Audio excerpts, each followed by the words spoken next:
विधिमंडळाच्या लॉबीमध्ये दादा भुसे, महेंद्र थोरवे भिडले, शिवसेनेचे बाण शिवसेनेलाच टोचले। बुलढाण्यातल्या शिवजयंतीचा व्हिडिओ व्हायरल, पोलिसांच्या हातून दंडुका हिसकावून तरुणाला मारहाण करणारे आमदार संजय गायकवाड असल्याचा आरोप। सरकार गुंडाराजला पाठीशी घालतंय, फक्त जनतेच्या तोंडाला पानं पुसण्याचं काम सुरू, नाना पटोलेंचा सरकारवर हल्लाबोल। फडणवीस साहेब नाराजी अंगावर घेऊ नका, जेलमध्ये उपोषण करणार पण आरक्षण घेणारच, जरांगे पाटलांचा देवेंद्र फडणवीसांना इशारा।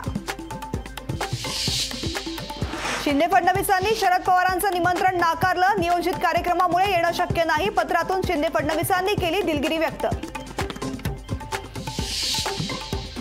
नमो रोजगार मेळाव्याबाबत जिल्हाधिकाऱ्यांचा शरद पवारांना फोन, राजकीय टीकेनंतर कार्यक्रम पत्रिकेमध्ये शरद पवारांचे नाव, नमो रोजगार मेळाव्याला शरद पवार जाणार। नमो रोजगार मेळाव्याचं शरद पवारांना निमंत्रण नसणं हास्यास्पद, रोजगार मेळावा सरकारी कार्यक्रम, तुमच्या घरचं लग्न नाही, नमो रोजगार मेळाव्यावरती राऊतांची टीका। नवनीत राणा कमळ चिन्हावर निवडणूक लढणार, जेपी नड्डा यांच्या उपस्थितीमध्ये 4 मार्चला नवनीत राणा करणार भाजपमध्ये पक्षप्रवेश, लोकशाहीला सूत्रांची माहिती। खासदार सुप्रिया सुळेंकडून स्वतःची उमेदवारी जाहीर, बारामतीमध्ये आपणच उमेदवार असल्याचा सुळेंचा दावा, उमेदवाराचं नाव आणि निशाणीचा स्टेटसमध्ये उल्लेख।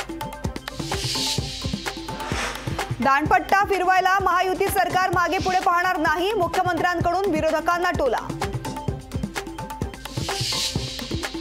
पुण्यात गाड्यांच्या तोडफोडीचं सत्र थांबेना, कोंढव्यामधील साईनगर भागात वाहनांची तोडफोड, 10 ते 15 जणांच्या टोळक्याकडून वाहनांची तोडफोड।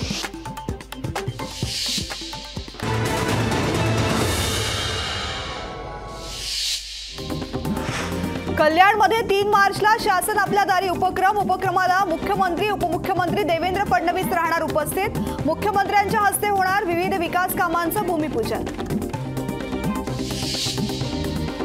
आमदार संजय गायकवाड यांच्यावर गुन्हा दाखल, शेतजमीन बळकावल्याप्रकरणी गुन्हा दाखल, गायकवाडांसह मुलावर सुद्धा गुन्हा दाखल। मराठा नेते विनोद पाटील लोकसभा निवडणूक लढण्यास तयार, पक्षाकडून तिकीट न मिळाल्यास लोकसभेची निवडणूक अपक्ष लढवण्याची तयारी। शेतकऱ्यांना वाऱ्यावर सोडणारं सरकार नाही, मुख्यमंत्र्यांची ग्वाही, तुम्ही शेतकऱ्यांना काय दिलं, विरोधकांना शिंदेंचा सवाल। पुण्यात तृतीयपंथीयांसाठी अनोखा उपक्रम, समाज कल्याण विभागातर्फे तृतीयपंथीयांसाठी मतदान जनजागृती रॅलीचं आयोजन। 10वीच्या पहिल्याच पेपरला कॉपीमुक्त अभियानाचा फज्जा, जळगाव जिल्ह्यातील माध्यमिक शाळेच्या परीक्षा केंद्रावर प्रकार, कॉपीमुक्त अभियानाचं जिल्ह्यामध्ये 3-13।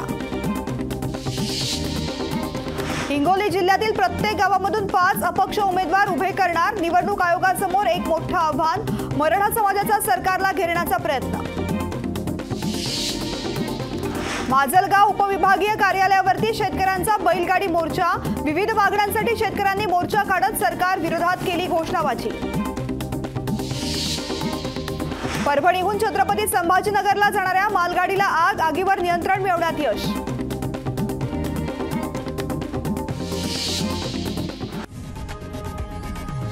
लोकशाही मराठी ऐका, पहा, जागरूक रहा।